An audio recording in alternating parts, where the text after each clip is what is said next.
많은 분들이 외로움은 혼자 있을 때 온다고 생각합니다. 그런데 정말 그럴까요? 사람들로 가득한 명절 식탁에서도 외로웠던 기억이 있지 않으신가요? 북적이는 결혼식 피로 연장에서 아무도 내 말을 제대로 들어주지 않던 그 시간이 오히려 더 쓸쓸했던 적이 없으신가요? 외로움은 혼자 있어서 오는 게 아닙니다. 연결이 끊어졌다고 느낄 때 옵니다. 내가 이 세상과 어떤 방식으로도 이어져 있지 않다는 느낌. 내 존재가 누군가에게 닿지 않는다는 느낌. 바로 거기서 외로움이 시작됩니다. 그렇다면 반대로 생각해 보면 됩니다. 혼자 살면서도 무언가와 연결되어 있다고 느낄 수 있다면, 혼자인데도 내 존재가 어딘가에 닿아 있다고 느낄 수 있다면, 외로움은 생각보다 훨씬 쉽게 사라집니다. 오늘 드릴 5가지 방법은 바로 그 연결을 만드는 방법들입니다. 첫 번째, 하루에 한 번 반드시 소리내어 말하십시오. 이게 무슨 말인지 처음에는 좀 의아하실 수 있습니다. 혼자 사는데 누구에게 말을 하냐고요? 그런데 생각해 보십시오.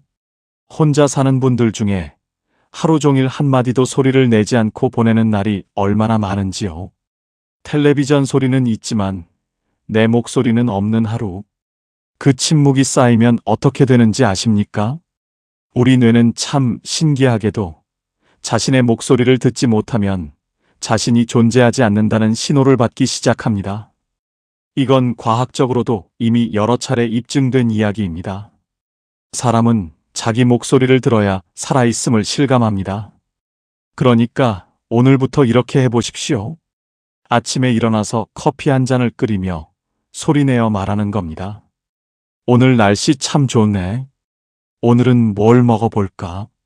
아, 어제 그 드라마 재밌었는데. 무슨 말이든 괜찮습니다. 중요한 건 내 목소리가 이 공간에 울려 퍼지는 것입니다. 더 나아가실 수 있다면 화분에 말을 걸어보십시오. 반려동물이 있다면 더할 나위 없이 좋고요. 말을 들어줄 상대가 꼭 사람이어야 한다는 법은 없습니다. 어린아이들이 인형에게 말을 걸며 감정을 발달시키듯 어른도 대상이 있으면 더 풍성하게 말할 수 있습니다. 말을 한다는 건 단순한 소리가 아닙니다. 내가 지금 여기 살아있다는 선언입니다. 두 번째, 몸을 움직이되 반드시 밖으로 나가십시오. 운동이 좋다는 이야기, 귀에 딱지가 않도록 들으셨을 겁니다. 그런데 오늘 제가 드리는 말씀은 조금 다릅니다.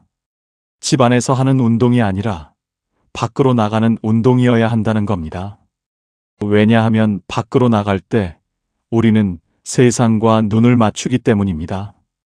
골목을 걷다가 마주치는 이웃의 눈인사, 동네 편의점 앞에서 어슬렁대는 고양이 한 마리, 계절이 바뀌면서 달라지는 나무의 색깔, 이 모든 것들이 사실은 우리와의 작은 연결입니다. 혼자 사는 분들이 자꾸 집 안에만 계시게 되는 이유가 있습니다. 밖에 나가도 아는 사람이 없고, 나가봤자 혼자고, 뭔가를 먹으려면 혼자 식당에 들어가야 하는 어색함이 있고, 그 모든 불편함이 문턱을 높입니다. 그런데 딱 한 가지만 기억하십시오. 나가는 것 자체가 목적이어야 합니다. 누군가를 만나러 가는 게 아니어도 됩니다. 뭔가를 사러 가는 게 아니어도 됩니다. 그냥 나가십시오. 동네 공원을 한 바퀴 도는 것, 시장 골목을 천천히 걷는 것, 가까운 도서관에 들러 책 표지를 구경하는 것. 이 모든 것이 세상과 연결되는 행위입니다. 그리고 놀라운 일이 일어납니다. 매일 같은 시간에 같은 길을 걷다 보면 어느 순간 눈에 익은 얼굴들이 생깁니다. 말은 나누지 않아도 고개를 끄덕이는 사람이 생깁니다. 그 작은 눈인사 하나가 하루를 얼마나 따뜻하게 만드는지 직접 경험해 보신 분들은 아실 겁니다. 몸을 밖으로 내보내는 것, 그것은 동시에 마음을 세상으로 내보내는 일입니다. 세 번째, 과거의 나와 화해하십시오. 이 이야기가 갑자기 왜 나오나 싶으실 수 있습니다. 외로움을 이기는 방법인데 왜 과거 이야기냐고요? 그런데 사실 혼자 사는 분들이 가장 힘드신 시간이 언제인지 아십니까? 밤입니다. 아무것도 하지 않아도 되는, 모든 게 멈추는 그 밤. 그 시간에 찾아오는 건 외로움이기도 하지만 사실은 생각입니다. 그때 대부분은 어떤 생각을 하시나요? 그때 왜 그랬을까? 그 선택을 하지 않았다면 지금 어떻게 됐을까? 그 사람한테 더 잘할 걸. 그 기회를 붙잡았더라면. 후회와 아쉬움의 생각들이 밤을 파고듭니다. 그리고 그 생각들은 현재의 나를 조용히 갉아먹습니다. 지금 이 순간의 나를 충분히 살지 못하게 만듭니다. 과거와 화해한다는 게 무슨 말인지 구체적으로 말씀드릴게요. 후회가 드는 일을 한 가지 떠올려 보십시오. 그리고 이렇게 생각해 보는 겁니다. 그때 나는 그때 내가 가진 것으로, 그때 내가 알고 있던 것으로, 그때 내가 할 수 있는 최선을 했다. 그 판단이 지금 보기엔 틀렸을 수 있어도 그 순간엔 그게 최선이었다. 이게 자기 합리화가 아닙니다. 인간이라는 존재에 대한 정직한 이해입니다. 우리는 미래를 모른 채 현재를 삽니다. 그러니까 지금의 눈으로 과거를 심판하는 건 애초에 불공평한 일입니다. 과거와 화해하고 나면 놀랍게도 현재가 달라 보이기 시작합니다. 지금 이 순간이 조금 더 선명해집니다. 지금 이 고요함이 형벌이 아니라 오래 버텨온 내가 얻은 쉼처럼 느껴지기 시작합니다. 그리고 그 평화로운 현재 속에서 외로움은 생각보다 훨씬 조용해집니다. 네 번째, 무언가를 배우십시오. 단, 완성이 목적이 아닌 것으로. 나이가 들면 새로운 것을 배우기가 겁난다고들 하십니다. 잘 못할 것 같고, 따라가기 힘들 것 같고, 괜히 창피당할 것 같고. 그 마음 충분히 이해합니다. 그런데 여기서 관점을 딱 하나만 바꿔보십시오. 잘하려고 배우는 게 아니라 즐기려고 배우는 겁니다. 수채화를 배운다면 전시회에 낼 작품을 그리는 게 목표가 아닙니다.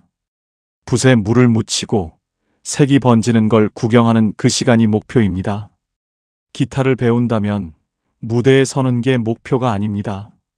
손가락이 줄을 짚을 때 나는 소리 하나에 집중하는 그 순간이 목표입니다. 배움이란 것의 진짜 선물은 실력이 아닙니다. 몰입입니다.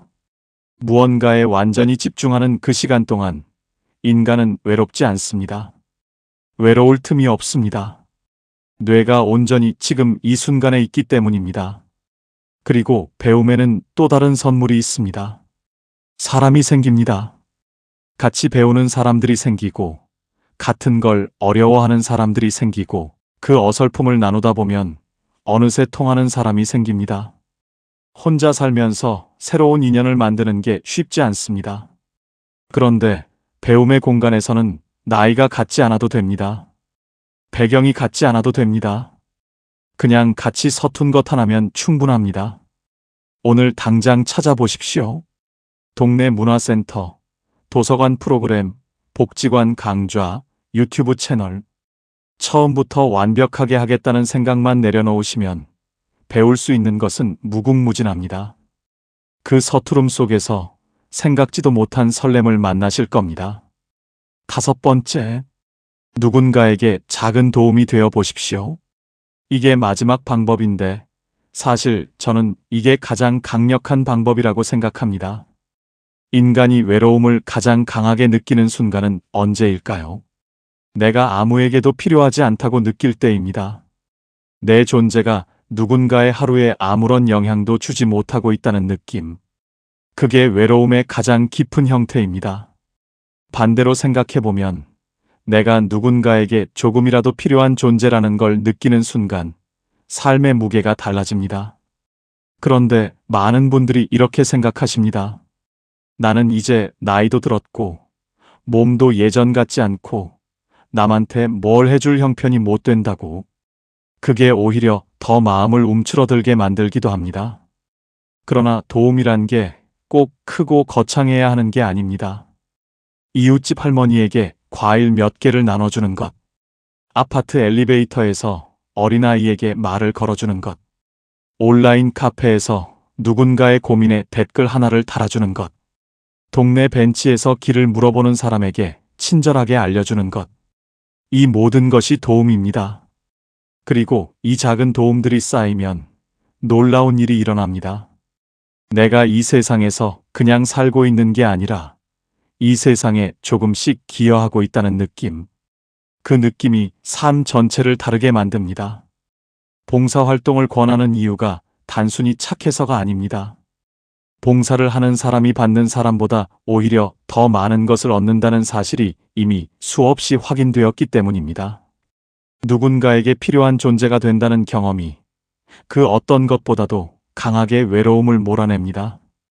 오늘 당장 거창한 봉사를 시작하실 필요는 없습니다. 딱 한 사람에게 딱 한 가지를. 그것으로 충분합니다. 하루에 한 번 소리내어 말하기. 반드시 밖으로 나가서 몸 움직이기.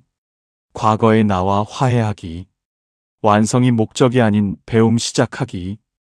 그리고 누군가에게 작은 도움 되기.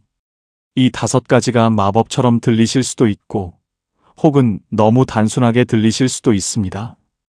그런데 제가 이 이야기들을 오랫동안 모으고 살펴보면서 깨달은 게 하나 있습니다. 외로움을 이기는 건 대단한 일이 아닙니다. 작은 것들의 꾸준함입니다. 매일 조금씩 목소리를 내고, 매일 조금씩 밖으로 나가고, 조금씩 과거를 내려놓고, 조금씩 새로운 것에 손을 대고, 조금씩 누군가에게 닿으려는 그 꾸준함. 그게 결국 외롭지 않은 삶을 만듭니다. 혼자 산다는 것이 부족한 삶이 아닙니다. 혼자 살면서도 풍요로울 수 있습니다. 오히려 혼자이기 때문에 더 깊이 자신과 마주할 수 있고 더 넓게 세상을 느낄 수 있습니다. 지금 이 순간 이 영상을 보고 계신 여러분은 혼자이지만 이 이야기를 통해 저와 연결되어 있습니다. 그리고 이 영상을 보고 있는 수많은 분들과도 연결되어 있습니다. 외로움이란 결국 연결의 문제입니다. 그리고 연결은 언제든 시작할 수 있습니다.